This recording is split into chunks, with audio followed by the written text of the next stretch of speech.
দুপুরবেলা কি খাচ্ছি আমি সেটা তোমাদের সাথে শেয়ার করতে চলে আসলাম রোজের মতন। তো চলো আজকে কি খাচ্ছি সেটা তোমাদের দেখাবো। তো আজকে সত্যি কথা বলতে আজকে কিন্তু একদমই অন্যরকম খাবার খাচ্ছি।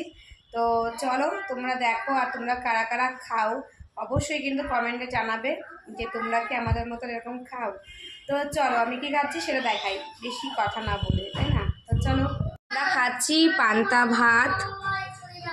ভাত খাচ্ছি, দেখতেই পাচ্ছ পান্তা ভাত, আর হচ্ছে আলু ভাজা, আর হচ্ছে মাছের বেগুন দিয়ে আলু দিয়ে ঝাল ঝাল মতন করেছি, আর কালকে রাতের মাংস ছিল সেই মাংসটা করেছি, মাংসটা রয়েছে গরম করে নিয়েছি। এই দেখো, দেখেছো? তো আজকে দুপুরবেলা আমরা খাবো পান্তা ভাত। এই দেখো দেখতেই পাচ্ছ পান্তা ভাতের জল গড়াচ্ছে। তো আজকে দুপুরের খাবার হচ্ছে পান্তা ভাত। তো তোমরা কারা কারা খেয়েছো আর কারা কারা খাও এরকম দুপুরবেলা অবশ্যই কমেন্টে জানিও। তো চলো টাটা, খেয়ে নিই আমরা, তোমরাও খেয়ে নিও।